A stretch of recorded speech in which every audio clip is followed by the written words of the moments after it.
You're all very welcome along to another episode of the Gaelic Statsman podcast, and we are back. The last episode was an interview with Berlin GA and the Equator Gaels GA, which was brilliant interviews. If you haven't checked them out already, the inter-county season was really the last videos of this podcast. I thought I was going to do a series of interviews and stuff like that, but then job opportunities came up. I'm now host of the Southern Star podcast, if you haven't checked that out already. But the podcast on this channel is back now with the Provincial Championships in the club level. We are going to preview myself and Seamus Brady from Clare, of course, tonight he's on once again to discuss this weekend's provincial games, including Doon against Ballygunner. We have the Leinster Championship kicking off this weekend, the Ulster game between Errigal, Ciaran and St Lomans, and much more as well. Still some county finals to go through as well, whether it be replays or belated county finals as well, which we will discuss in this video as well. So yeah, Seamus, been a while on this channel, but there's been a lot of content in your channel, obviously, about the club championship, and our pages, obviously, on social media as well. So, how have you found the club championship so far? Yeah, man, delighted to be back on for another episode. I've been in a similar situation to yourself. Obviously, you have your plans that you're just going to roll with the normal podcast and, do one every Sunday. But, obviously life takes over, and I'm similar to yourself. I started a new job, a new position with TG Car, so that involved moving to Galway. And I think if you were to check out my channel, I have a new background for the podcast every week, because it was about finding different places where I could do an episode and finding different places that would have strong enough Wi-Fi and everything like that. So yeah, it's been a crazy period. Obviously I'm back in Dublin for the night. But looking forward to diving into the club championship. On top of that, the club championship has been difficult to cover because everybody is at different stages. But now we're getting to a real business end type feel about it. The AIB club championships kicked off, and the first game of that is this weekend with Doon Loughnhorns Doon Loughnhorns. Oh my God, Ballygunner, yes. On the tip of my tongue. Doon Loughnhorns at Ballygunner this weekend. It actually is on TG Car, so that one will be really, really good. Really, really looking forward to that one, because now we're starting to see champions go toe-to-toe with champions, and that's what we all want to see. Yeah, exactly. So, and while the club season is going on as well, all stars are going to be announced at the end of the week, but we'll discuss that in this podcast next week once they are announced, the players of the year and stuff like that. But the GA news of the week this week will start off with Peter Keane being appointed as the Clare manager. Well, it's not official yet, but to be honest, it is pretty set in stone. The Clare County Board have put forward former Kerry manager Peter Keane for ratification as their new football manager.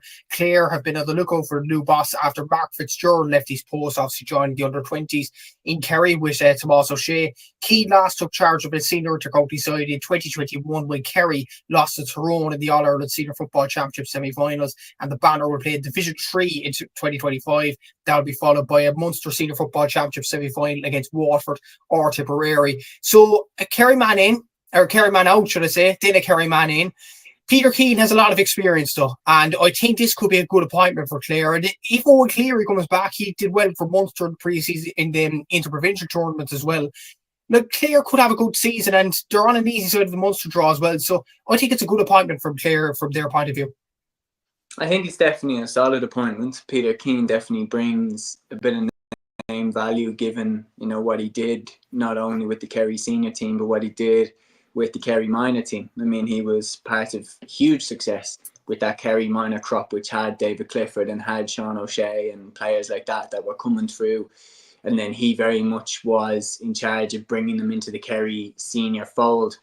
I thought it was interesting the way it worked out timing-wise. Like you could argue, a lot of Kerry people might say that he was Kerry manager. Well, not, I was going to say the most, but he definitely was Kerry manager for one of the most important matches that Kerry have ever played in that 2019 All-Ireland final against Dublin. Because I think a lot of people would have been hoping that Kerry could have just stopped Dublin getting a 5 in a row, and Peter Keane found himself in his first year in the job, being there as the man at the helm of a very, very young squad. Like me and you, like we were young at the time, but it's crazy looking back now, saying David Clifford was 19 years old in that final. Sean O'Shea was 19 years old in that final. It was such a young squad that Peter Keane was carrying in. They did really, really well in the first final. They probably should have won the first final. The first half of the second game, the replay, they went toe-to-toe with Dublin, and look, they just ran out of steam. In the second half, Dublin kicked on to win. He had a disaster in 2020, an absolute disaster. There was just no other way to put it. They were shocking against Cork. Like, you're a proud Cork man. I mean, no disrespect by this. That was a bang average Cork team. And Kerry, it was very clear to me from the get-go in that game, they paid Cork no respect. They had firmly locked their eyes on Dublin from the get-go. How else could you explain playing Brino Buglik and Ronan Buckley, two very defensive-minded players, on the wing-forward positions in a game against a team that were in Division 3 at the time, if I'm not mistaken? Yep. So they clearly were looking ahead to what system that Peter Keane felt they needed to play for when they ran into Dublin down the line, and this was going to be where they perfected it. We all know what happened. Mark Keane sticks it in the back of the net, and they got absolutely, humiliated. I remember that. I remember once that happened, it was like, right, wrap it up. Dublin have won the All-Ireland. There's no way that anybody's stopping them now. And then 2021 obviously was his last year in the job. Look, he did what he was supposed to do up until the All-Ireland semi-final. He won the Munster Championship back, and they just came unstuck against a really, really good Tyrone team in the All-Ireland semi-final. I personally think it's a load of nonsense to stick it on the fact that, David Clifford went off injured, Kerry would have definitely won that game if he stayed on. Well, he stayed on against Armagh, 3 years later, and Armagh still kicked on to win. And Armagh and Tyrone are very much even Stevens. So while Clifford definitely would have helped, I still think Tyrone were the best team in Ireland in 2021.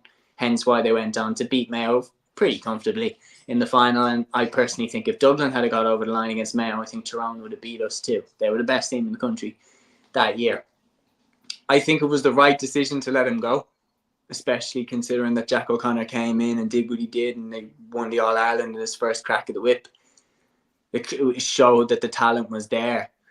But I don't think that Peter Keane is a bad manager. I just don't think he was ready for it, to be honest. I don't think he knew how to handle it. I think he had a staggering amount of expectation on such a young crop of players.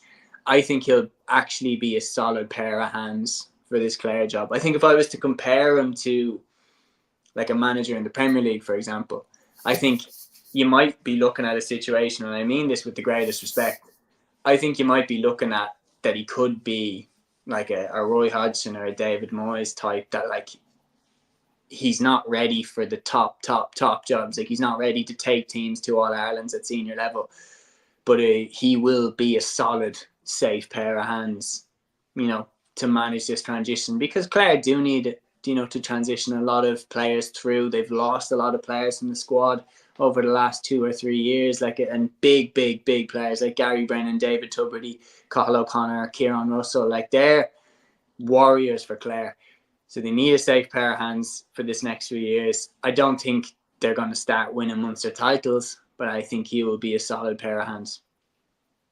It'll be interesting to see how he does with Clare in Division 3. Going up from that will be the aim next season, I'd imagine, for Peter Keane. And before we get on to the club game, there's one county that haven't appointed a manager yet, and it is Derry. Mickey Hart has been out of the job for, I don't know how long, start of July, around that time. Derry still haven't appointed a manager, and we are I'm looking at the date now, the 30th of October, and Derry haven't announced a manager yet. Malachy O'Rourke's now gone to Tyrone, so he's off the chart. Your man Mark Dolan, I think it is, from Schlottmead, they're out of the championship. Still no word about him. There were rumours being put out mostly by Kevin Kennedy for the GA Sports Tracker app, if you haven't checked them out already, saying that Enda McGinley is holding out for the Derry job until Errigal Keane go to the championship. Take that what you will. What do you think about all this, Seamus? Like, it's not good for the players to just keep waiting for a manager. We're nearly past Halloween now, and Derry haven't appointed a manager. It's getting on the borderline of embarrassment, maybe, from the Derry point of view. It's not on the borderline. It is embarrassing. I mean, I think it speaks volumes about what must be the circumstances behind the scenes. It speaks volumes about that. The fact that, like, for example, I would look at, before the merry-go-round started and before, the rumours of this person and that person and that person, I would have looked at it and said, Malachy O'Rourke probably would have been picked as the Derry manager. I would have said that he's the obvious choice because he's taken Glen to an All-Ireland title and he has a spine of Derry players down that Glen team. And he would know better than most what the circumstances are like in that Derry setup, in that Derry camp.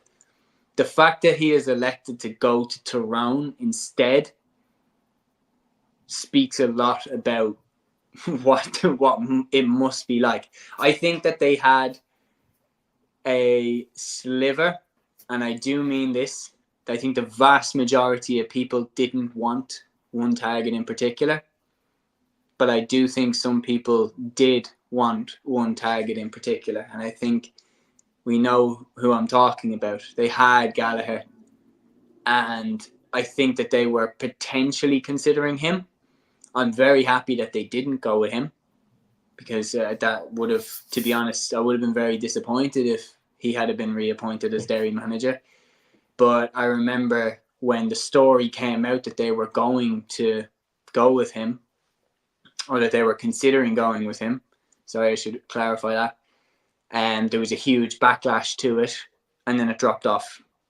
And I think that's left them in the lurch a bit as well, because I think that they've now been knocked back 2 or 3 times where they had, okay, we'll go with O'Rourke. No, he's going to Tyrone. And now they're in a situation where they haven't got a clue, in my opinion. I don't think that this is taking your time. I think they haven't got a breeze who they want to be the next Derry manager. I don't think they have a clue. Enda McGinley becoming the next Derry manager, do me a favour. Like, really? You're telling me that after Mickey Hart got dragged through the mud by Derry? I know that he was disrespectful towards Tyrone and taking the job in the first place, but after Mickey got completely disrespected by the Derry players quite openly towards the end of the season, like not listening to him, clearly questioning his decisions, you really think they're going to listen to McGinley? No, they're not. So I don't think McGinley will go there. I think if I had to put money on it now, I think you could see a last minute situation where either someone like Ciaran Mina comes back in or Damien McCurlane takes it from the under-20s. I personally think that's what's going to happen because I don't think they have a clue who they want to take the job. Yeah, Damien McCurlane was a candidate in my eyes for ages. Why didn't they go with him? It's mind-boggling at this stage, but we're taking down the Halloween decorations. There's Christmas decorations up in Dunn stores and Super Value, and Derry haven't announced the manager yet. We'll get GTA 6 before Derry have their manager. There was actually rumours during the week that Eric Ten Hag would take the Derry job. I'd back it. You know what? That's not a bad appointment. It's someone at least.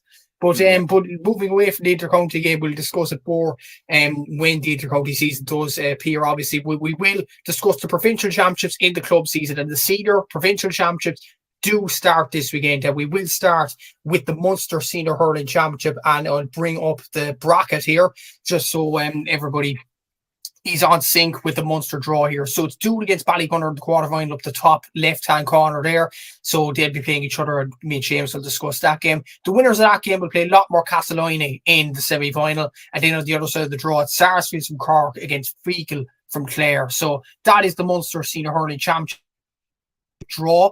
And the game here, Doon against Ballygunner in the Munster Senior Hurling Championship quarterfinal, Sunday, 4 p.m. in the Gaelic grounds, live at TG Carr, as Seamus mentioned earlier on in the podcast.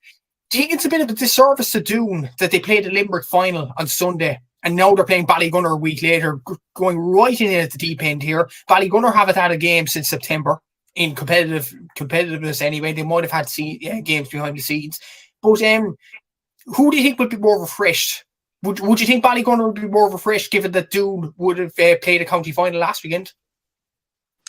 Yes. I think on top of that, the fact that Ballygunner winning the Waterford Championship is great, but Ballygunner have been doing that for the last decade, and they have bigger goals in mind. This is very much a Ballygunner team that will feel like they left the All-Ireland Club Championship behind them last season by losing to St Thomas's in the way that they did, especially seeing Thomas's go on and beat O'Loughlin Gaels in the final. I've no doubt that Ballygunner would have been sitting there stewing over that over the winter. And look, the reality is, you know, winning Waterford, now they're out into the Munster Championship. That's step 1 out of 3 for them. They want to win the All-Ireland Club Championship. So even if they win the Munster Championship, I don't see them going on the beer for the whole week.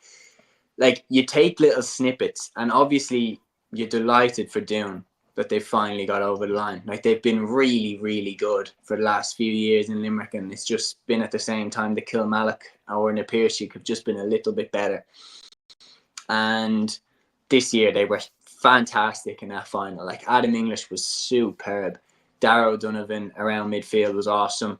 Like, they were full value for that win. And they really, really fought down to the bitter end. Like, keeping Na Piarsaigh, you know, I know they got their 2 goals, but keeping them to 9 points, like, speaks to how effective they were in defence.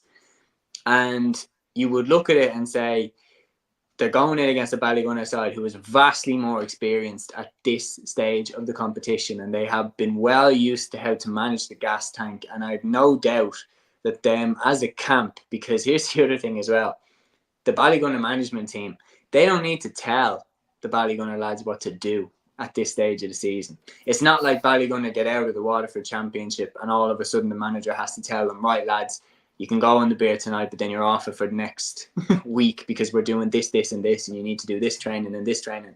The Ballygunner lads have been down this road before. They know how best to prepare. They know when to train. They know when to rest. I think that they have a fair few advantages heading into this game, because you take a little snippet where Darragh O'Donovan spoke about the night out that they had after they won the Limerick Championship. Okay. Like, yeah, I'm delighted for you that you enjoyed your night out. You more than deserved it. Is it a little bit scaldy that they've arranged the Munster quarter-final to be immediately after? Maybe. Maybe. You would look at it and say, look, SARS and Cork are getting a break. Like, Lockmore, Castellini, I know that they're also playing the football, but in the hurling terms, they have got a break. Why was Doon's game on back-to-back weekends and the other 2 teams in the hurling anyway got a rest?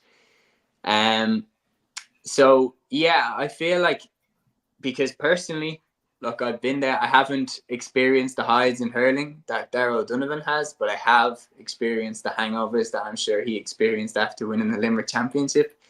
And I'm telling you this, you would not be fit to do a proper training session the day after. You wouldn't be at 100% at all. And you might be only really back to being able to train hard on the Tuesday, if you didn't go out the Monday as well. So you could look at a situation where they might not have done a proper training session until today.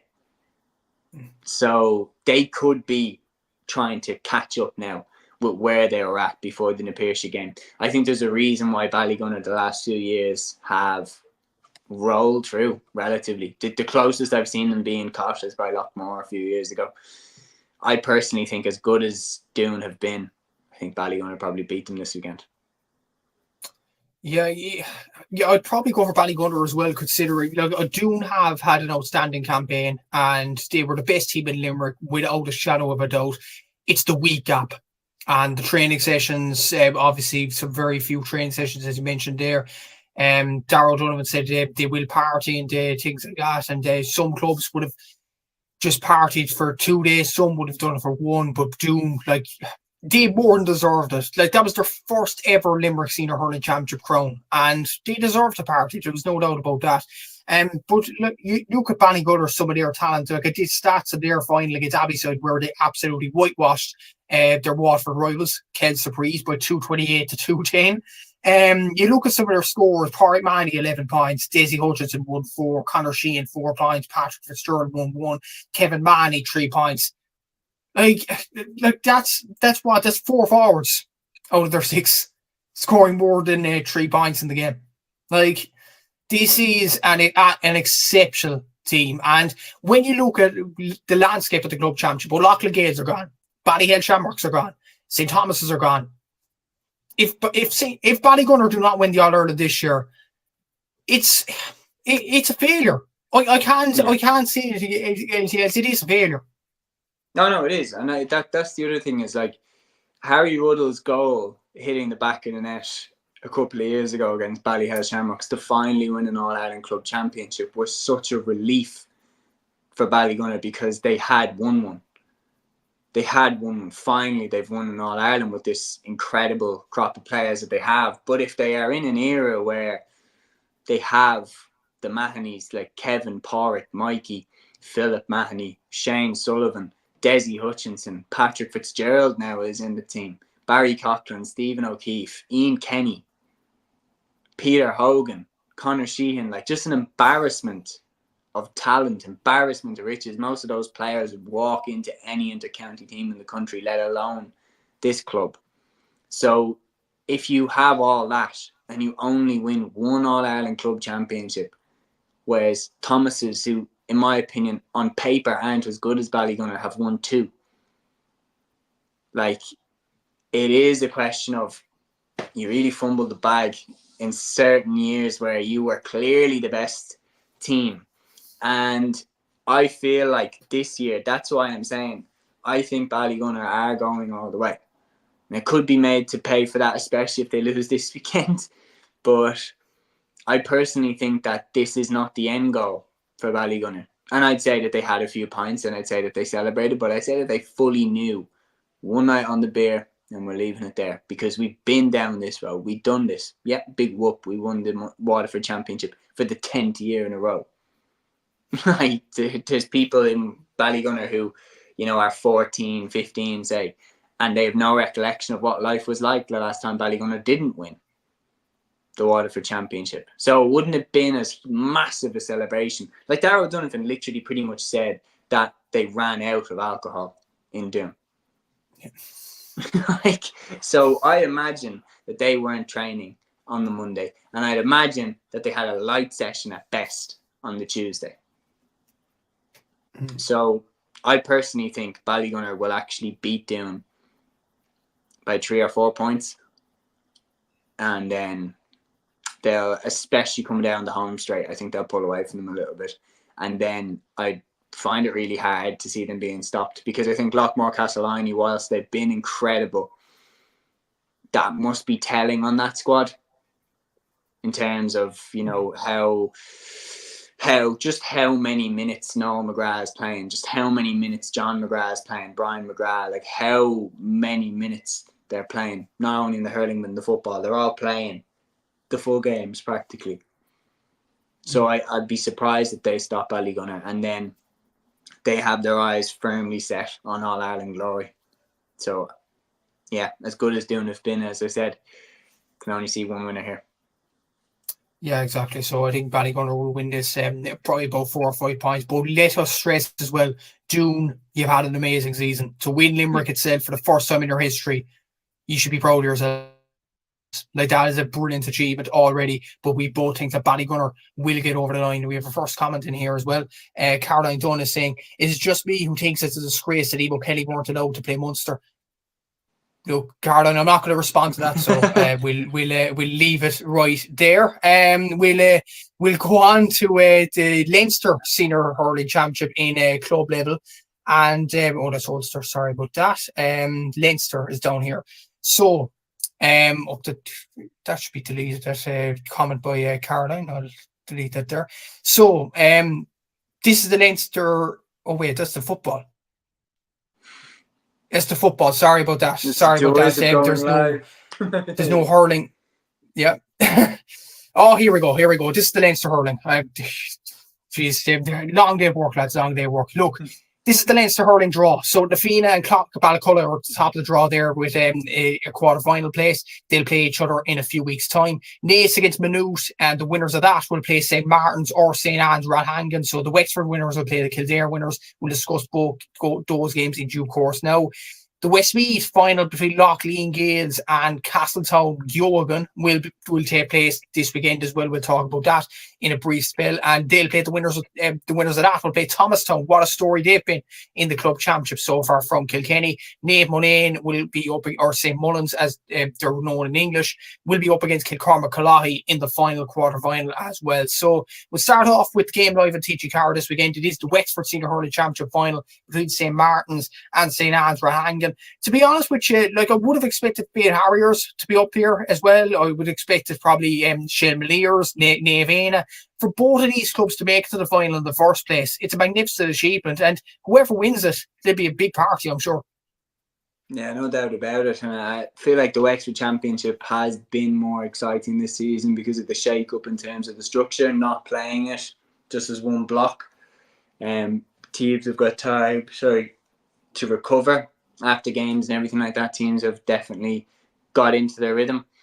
I think when you look at this, St Martin's and St Anne's Rathangan, like, it's a massive opportunity for both of them. You know, the game's live on TG4 on this Sunday. Like, it's going to get a national attention. And then also you look at the St Anne's Rathangan side, you've got some real battle-hardened warriors in there, like Liam McGovern, like Diarmuid O'Keefe. Like, those lads have been on the road for Wexford for like nearly a decade now. So to get a county championship would be so sweet for them. And then to go on into a Leinster Championship, because as you said, the stakes are upped this year. Like, no Ballyhale Shamrocks, no Loughlin Gaels, and yes, while Thomastown have been sensational, and they were the best team in Kilkenny, no question about it. They didn't just beat Loughlin Gaels, they beat them off the park. But they don't have the same aura that Ballyhale have had, and they don't have the same aura that Loughlin Gaels might have had for, you know, beating what felt like Ballyhale at their best last season. It very much felt like Ballyhale weren't at the races at all in this club championship. Also, Kilmacud are gone. Kilmacud and Coolera, they're both not coming out of Dublin this time. It's Na Fianna, and I personally think Na Fianna are actually the team that I'm looking at thinking, time to make hay, lads. Yeah, Na Fianna look very good, all right. And you named the St Anne's Rathangan top players in their team. They scored 33 points in the quarterfinal against Rathangan, which was an outstanding score, no doubt about it. St Martin's have the likes of Jake Furman, the two O'Connors, and Jack O'Connor and Rory O'Connor in their team. So they have a strong enough team at their disposal as well. They were managed by John Moyler, the former Cork manager, a few seasons ago, actually, during COVID, I believe. So they are a very historic club, there's no doubt about that. But who do you think will win this game? Will it be Flair with St Martin's, with the likes of the Rory O'Connors, the Jack O'Connors, the Jake Furmans, or do you think it will be the grit and steel of the Liam McGoverns and Diarmuid O'Keefe? Who do you think will win this final? Grit and steel, especially in conditions when it hits the winter, man. I just feel like, you know, I can see it just being a rainy day, windy conditions, not the highest scoring game of hurling you're ever going to see. And I just feel like the battle-hardened qualities of St Anne's Rathangan will ultimately win the day. I think you're looking at St Martin's, and yes, while they have been sensational, especially the O'Connor brothers are key to how they operate. Like, you're looking at it being like Rory is going to have a difficult time on this day, in my opinion, because the conditions won't be ideal, and he will be picked out as one to mark tightly. And I feel like then the battle-hardened qualities that St Anne's Rathangan have will ultimately win the day. Yeah, I probably would have said St Martin's beforehand, but you kind of changed my mind a small bit, because the weather is going to be a difficult aspect. There's no doubt about that. Diarmuid O'Keefe and Liam McGovern have been around the block for a few seasons now, more than anything. I would think St Anne's are going to win this game, and added to that as well, they showed their quality in getting to this stage as well. Beating Rapparee's 33 points to 115 in the quarterfinals, nothing to be sniffed at. Even more impressive when you remember it's a 60-minute game. Yeah, exactly. That was a outstanding average score. Of a score every 90 seconds, 2 minutes. Yeah. And as well as that, I think I'm looking at it, they finished top 2 in their group as well. Yeah, they finished top of Group A with 4 wins and 1 draw. So they are unbeaten throughout this championship. And I'm looking at St Martin's as well in this championship. They lost the game in the group stage. So that's another aspect. St Anne's are unbeaten. St Martin's have been beaten in this championship before this season. So I feel like St Anne's will get over the line. But just in general with Wexford, Seamus, this is actually a brilliant timing for the Wexford Championship to put it at this stage of the year rather than August, which they have done throughout the whole season. And this will give either St Martin's or St Anne's Rathangan a huge chance in Leinster. It definitely will, because, I mean, the facts spoke for themselves. The Wexford champions were coming out and getting beaten by the Carlow champions, and they were coming out and they were getting beaten by teams that on paper were nowhere near the same level as some of the players that Naomh would have, or etc. And it was obviously somewhat linked to the structure that Wexford had, because the Wexford hurlers would come out and they'd win the championship, and then they'd be off however long. And not only would they be off, they'd go play football for nearly a month.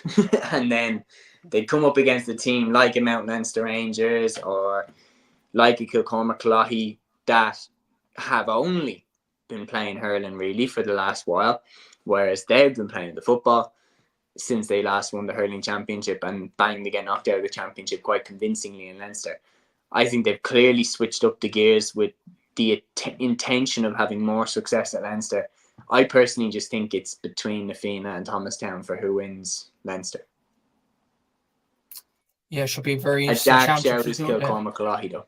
Yeah, exactly. Like I was going to mention those Kilcormac Cloughy, like Adam Screeney. If you have him in your team, you do have a chance. And their record in the Offaly Championship has been sensational over the last couple of seasons. And that could stand to them. 2 games in the Leinster, around the Leinster. Well, they're not technically the Leinster Championship. They are county finals, but they are connected to the Leinster Championship. And those games are Naas against Maynooth in the Kildare Senior Hurling Championship final. That's on Sunday at 2 p.m. live on Clubber.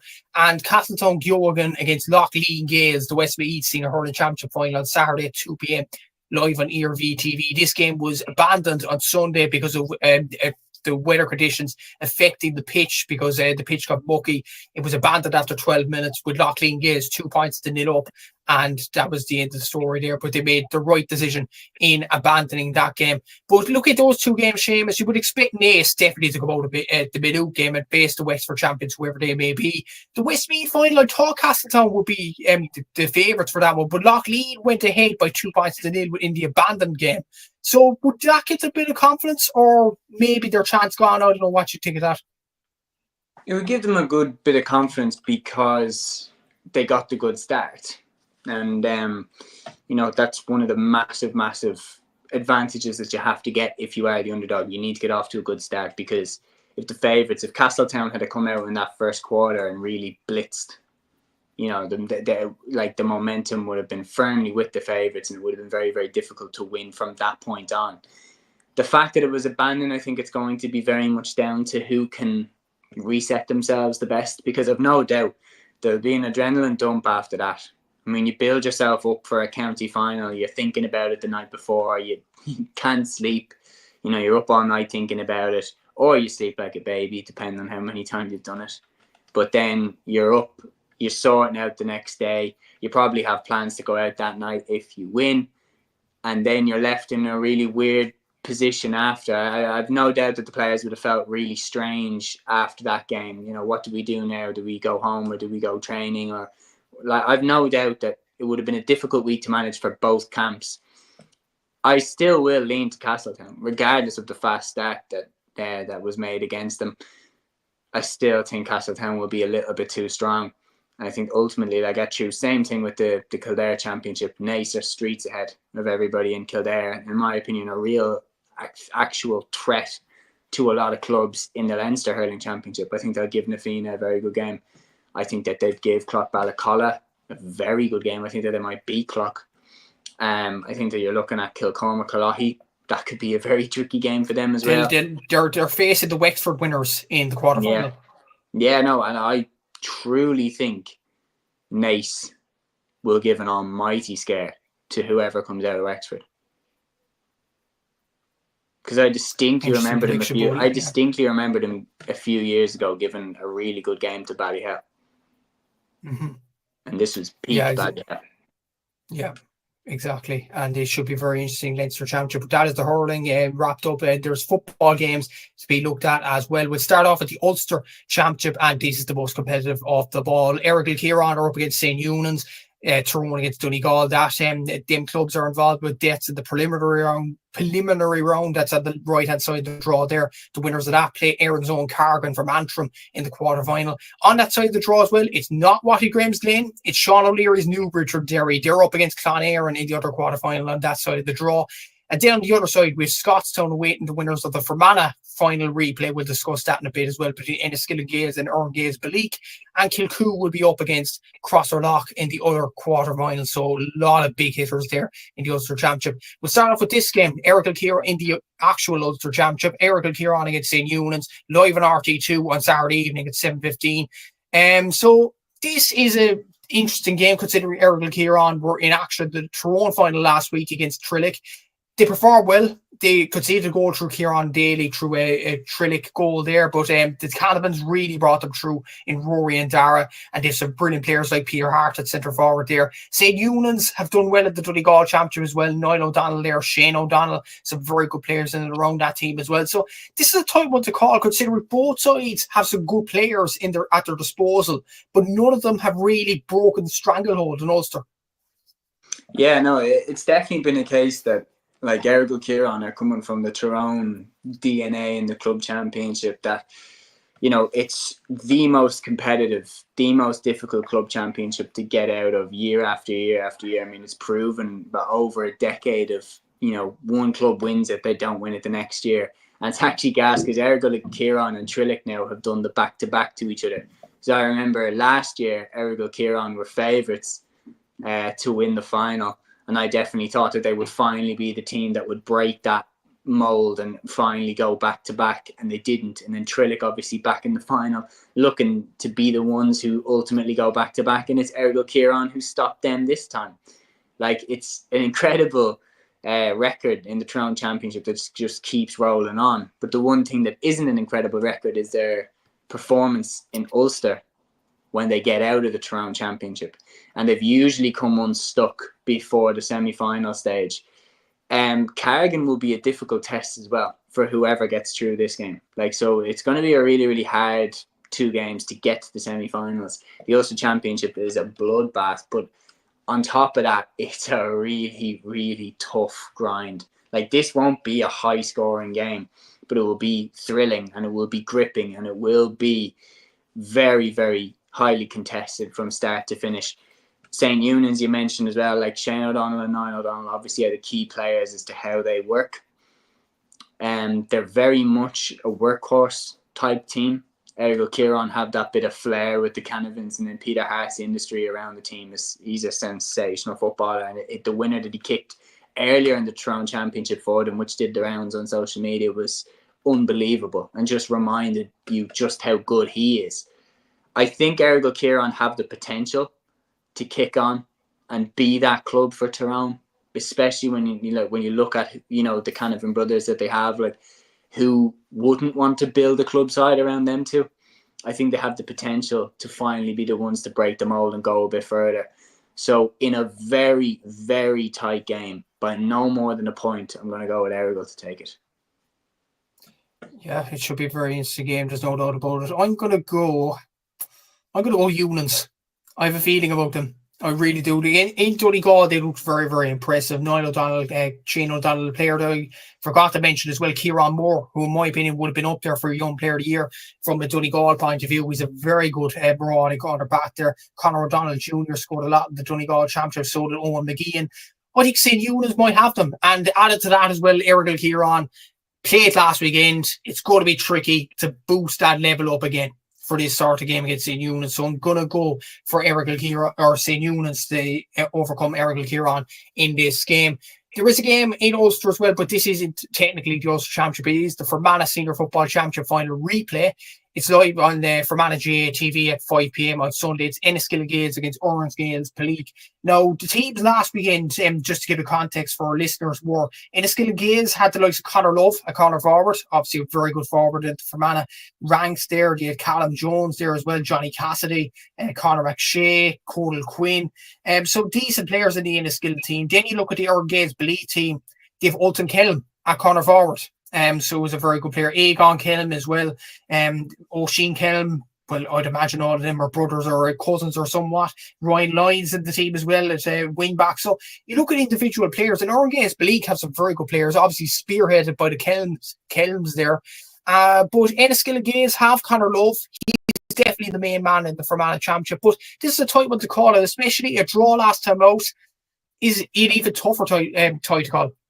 Yeah, no, I've seen, the highlights and snippets of that game. I haven't got to watch it in its entirety, so it is definitely difficult to say with confidence who I think is going to win. The one thing that is obvious, even when you read them out there, is, you're thinking Conor Love, right, that's a big player for Enniskillen, but then immediately Ultan Cowan. Okay, probably put Ultan Cowan a little bit higher for, the all-round game that he has. You can play Ultan Cowan pretty much anywhere. And then obviously his brothers in that team. You've got players like Conor McShay on the other side for Enniskillen. It's definitely balanced up, and there's no wonder that it has gone to a replay. The snippets that I've seen on social media and the different things, it's really, really hard to say with confidence who I think is going to win. Enniskillen probably have edged it in terms of being successful over the last decade. So that might count for something. I honestly wouldn't be confident enough to give a prediction. Can you flip a coin? Enniskillen. We'll go for them. I would have gone in Enniskillen before coming on the pod, but even looking at the teams now, Ultan Cowan is a huge game changer for our Gaels. He's a huge game changer, there's no doubt about it. So I'm going to go Gaels Beleek to win it. I'll just be like Ultan Cowan, Oisin Cowan, Aegon Cowan. You look at Ryan Lyons in the team as well. They're game changers. I feel like Gaels Beleek will have enough in the tank there. We're moving on to the Leinster Football Championship now. And if I can get the right bracket up on the screen, I think this is the one here. So Dunshaughlin for me, they're up against St Lomans. The winners of that play. Castletown, Liam Mellows for Wexford on one side of the quarterfinal draw. The other, on the same side of the draw in semi-final terms, is Ardee St Mary's against Abbeylara. The winners of that play Rathangan from Carlow. So that should be a brilliant opportunity for one of those three to reach the semi-final. Naas against Coolera. That's the Sharks in the tank. That is one quarterfinal. So very interesting to see that in the next few weeks. And Tullamore will come up against the winners of Portarlington and Tinahely in the other preliminary round game. So we'll start off with the main one, Dunshaughlin against St Lomans. Now Lomans have some good players, obviously, from the Westmeath side there. John Heslin, Sam McCartan, Ronan O'Toole, Foley Erne, some very good players there. But then you look at the Dunshaughlin team. Matthew Costello, Rory Kinsella are in that Dunshaughlin team. Conor Gray. They could be Meath's best players in years to come as well. So this is actually a very difficult game to call. On the outside, you might say Lomans. But if you look at Dunshauglin's team, you think, could they do a shocker? They could. Definitely the history doesn't favour them. Meath sides, club sides over the last few seasons have performed pretty poorly when they've got out into the Leinster Championship. And then with Lomans, on paper, if you're going give me your Power 5 or give me your Fantastic Four, everything like that, they have just as good as any club in the country. Ronan O'Toole, Sam McCartan, John Heslin, Foley Erne. Not many are going to be better than that for. And the reality is they absolutely battled, scrapped, clawed their way out of the Westmeath final against the Downs. They couldn't have been more evenly matched. And they managed to find a way through that game, albeit literally the last resort to getting out of that game. But they managed it. And that's what champions do. They find a way to win. They're now in the position where they're against Dunshaughlin, who, yes, they're coming from Meath, who don't have the best record in the Leinster Club Championship. But as you said there, Matthew Costello's a young lad, Conor Gray's a young lad. It's youngsters who often change the status quo. And I think that this is a massive opportunity for them. But based off experience and based off how many times St Lomans have been in the Leinster Championship and how familiar they will be with it, I will go with St Lomans to edge this one.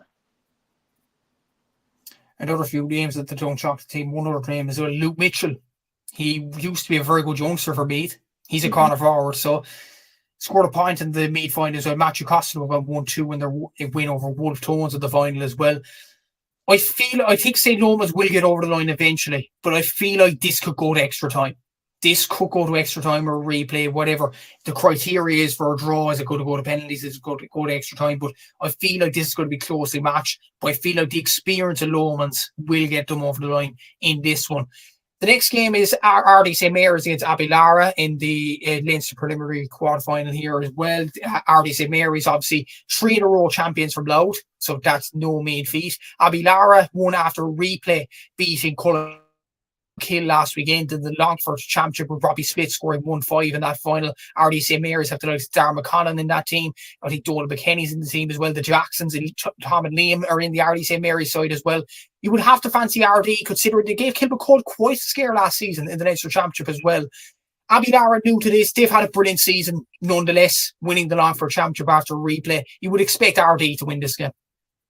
Yeah, like Ardee will obviously get the trickle-down effect from the loud inter-county success under Ger Brennan and the goodwill that's brought with them. And players like Donald McKinney and the Jacksons and everything like that, like they've had that experience and being part of that wave. On top of that, they gave Kilmacud a very good game last season. And this is a Kilmacud side that seemed imperious, absolutely burst through the Dublin Championship, with the exception of the game against Raheny, but they slaughtered Ballygunner in the final. And then Ardee gave them a really, really tough test. And Kilmacud only really finished it off in the last 5 minutes. So they're definitely worth their place here. And I would put them, actually, in terms like a power rankings, I'd put them top 4. Like, I'd put them probably behind Lomans, Naas and Coolera. But I think they're up there in the top 4 because I think on top of that, they're a really, really well-organised team. And they all know their roles. And look, they didn't give Kilmacud a game last season just by chance. That's one thing that Louth have proved at inter-county level. And I believe that St Mary's Ardee will prove at club level. It's no fluke. Watch us do it again. Yeah, I think that they're going to beat Abbeylara, who, while they did fantastic, and you mentioned the former Robbie Smith, that Longford could really do with him back at the inter-county level anyway. Yeah, I think that this is kind of where their race comes to an end. Yeah, I feel like Ardee will win this game as well. Another player to mention, Ciaran, who's playing in the half-hour position. Like, when you look at Ardee's team, they could seriously make a run, considering Louth reached the All-Ireland quarterfinals and had an amazing season themselves. The final Leinster prelim is Portarlington for Beleek up against Tinahely from Wicklow. Tinahely winning after, it wasn't a replay, it was a rescheduled game in the Wicklow Championship because of Storm Ashley. They beat, I'm trying to think now, Ballygunner in the Wicklow final last weekend with a very good performance, no doubt about it, in the second half particularly. Portarlington, though, they hammered Portlaoise in the Laois final, 3-13 to 13 points. Colin Murphy scoring 1-6, Jake Foster also getting 1-6. We might remember those two names who really gave Kilmacud a bit of a tower time in the Leinster Championship a few seasons ago. So you would expect Portarlington to win this game. Again, same as Abbeylara. Tinahely have had an amazing year winning their county championship, but you would think Portarlington will get over the line here. Yeah, Tinahely had a sensational year, achieving what they did and winning the county championship. And like, usually you're kind of used to names like Rathangan, Ballygunner taking the title there in Wicklow, but it's a sensational achievement for Tinahely. Yeah, I see no world in which Portarlington don't. They were really, really impressive in that Laois final. Like Jake Foster's goal as well, like that did the round on social media, like the form that he's in, the way he just jinked left and right and then slotted it in the far corner. He's a problem. He's a big problem. Colin Murphy as well is very, very effective. And a lot of lads that were away last season have returned. Players like Robbie Piggott and people like that. Like, they're irreplaceable from the Portarlington team, and now they're back and they're more or less back up to a similar level of strength that they were at a couple of years ago when they were cleaning up the Laois Championships. So yeah, I'm pretty confident in them. I think that they'll go on up until they run into one of the big 4. I think that they'd be able to beat St Mary's Ardee. I think that you could make an argument that they'd be able to beat Lomans, but I think the race will come to an end when they run into one of Coolera and Naas. Yeah, we'll have to see how Portarlington get on. I think they'll beat Tullamore as well, and then Naas or Coola. That's going to be a difficult game, no doubt about it, for Portarlington. The 2 more games to look at, and it is the Sligo final replay and the Limerick final. We'll look at the Connacht Championship in the context of the Sligo Championship. So Coolera, Strandhill and St Molaise Gaels, that's up at the top left corner there. They're up against North London Shamrocks or Ballina Stephenites in the semi-final there. And at the other side of the draw, Mohill against Corfin or Podger Pierce's. Can't wait to preview that game. But we will look at the Sligo final replay first, and it is Coolera Strandhill against St Molaise Gaels in Markovich Park. This game ended 9 points to 1-6 last weekend, but I watched the highlights on GA on TG Car on Monday evening. The highlights are up on YouTube, by the way. Yeah, exactly. Exactly, some brilliant highlights there. But I see the highlights of this game briefly, and St Molaise Gaels had a point here. They had a point towards the end of the game. It was wave wide, and they surrounded the referee at the end of the game. So St Molaise would argue they should have won the game against a fancy Coolera Strandhill side. Is this a case, Seamus, that they kind of had their chance in the first game because underdogs don't have too many lives left? Yeah, maybe. I'm kind of swinging the other way now. I've got a bone to pick with them. I want them to lose this game. Having seen the way that they all surrounded the referee and got right in his face at the end, I'm kind of like, well, good riddance to you. I hope he gets smoked in the replay now, showing like that lack of class. Like, I understand that, you know, in that moment you can get really frustrated and you can get really vexed by a decision that was made that could cost you. But again, what did you say? You said it was a point that the umpire waved wide. That's not the referee waving it wide, is it?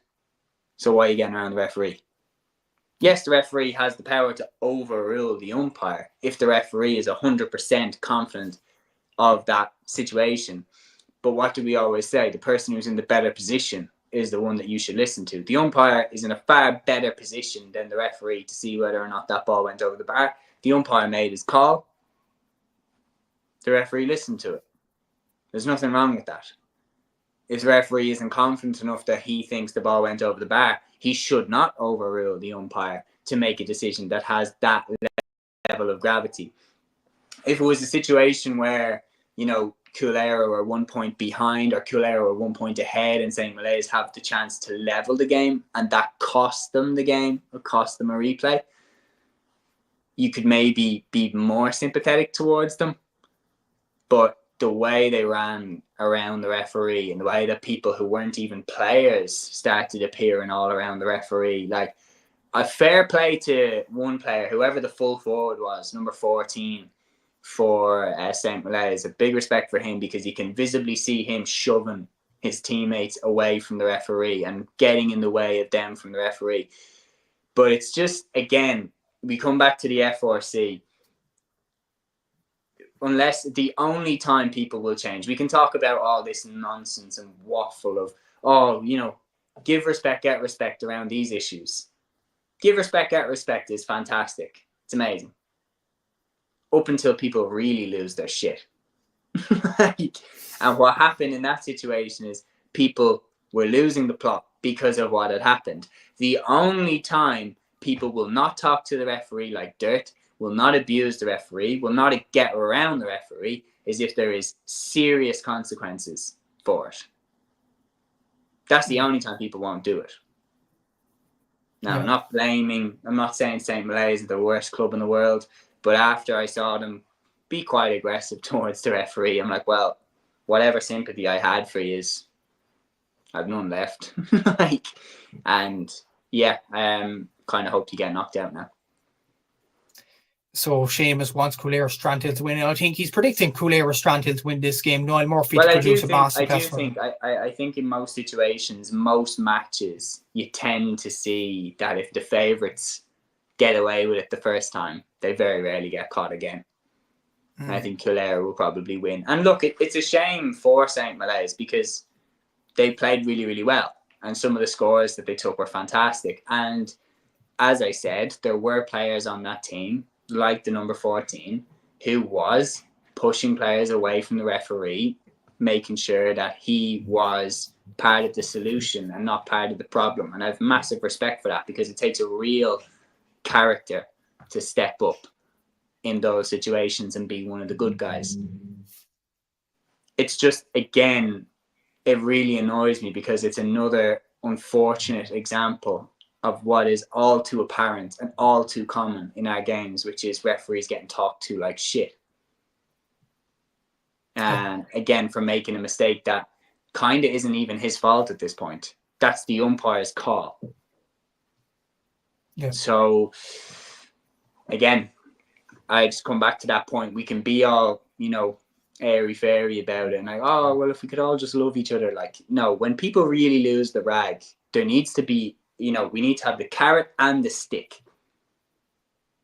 That, yeah, let's all respect each other.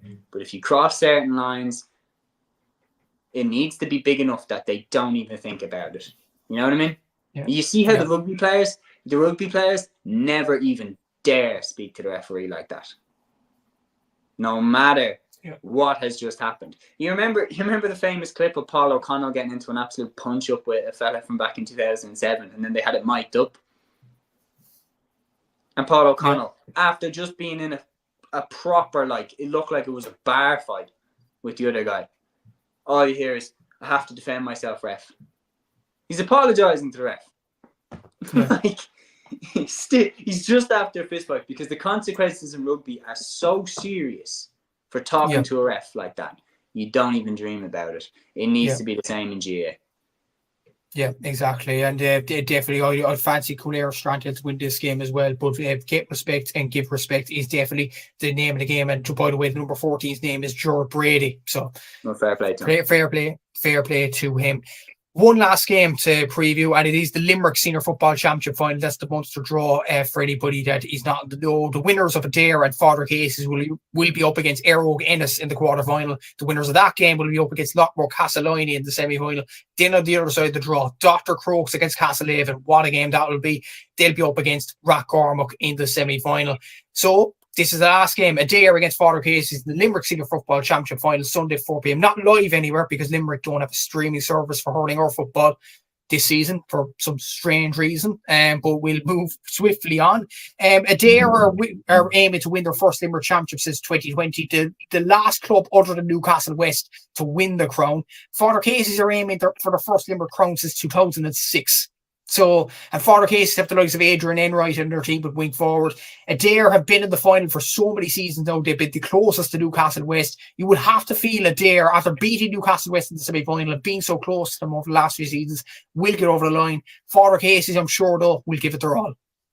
Yeah, no, I think Adare's time has come. I think when you look at it, Newcastle West have been so dominant in the Limerick Football Championship. I've pretty much assumed every season, this season included, that I've seen nothing that would make me think that Newcastle West don't win it again.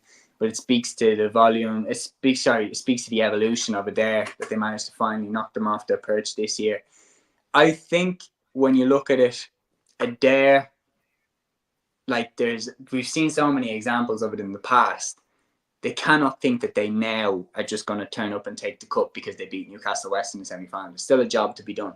And we've seen hundreds and hundreds of examples of this throughout the history of Gaelic football. None more famous than Sligo beating Galway and beating Mayo in the Connacht Championship of 2010, turning up to the final against Roscommon and getting absolutely stunned. Meath in the exact same year. Louth beat them in that Leinster final, the one where Joe Sheridan threw it over the line. Don't care what anyone says. They beat Dublin in the semi-final. They hadn't beaten them in 9 years. And I'm sure all the Meath players were like, well, we've got Leinster wrapped up now. No, you don't. So they need to turn up here and put in another 11 out of 10 performance to get over the line in this game. Because I do think that they are absolute favourites. And I think a good first half will put them in an incredible position to go on and finally take the title, which is long deserved for them. Yeah, I feel like Adare will get over the line as well. Hugh Burke and Robbie Burke are the main players there. Paul Maher at wing back as well is an excellent player to have in the team. So that is the club review for week 1 of the AIB series. Get the video, like, subscribe, all that good stuff as well. Thanks to Seamus for coming onto the podcast. Thanks to you for watching this episode today. And until next week, we'll see you all then, and take care.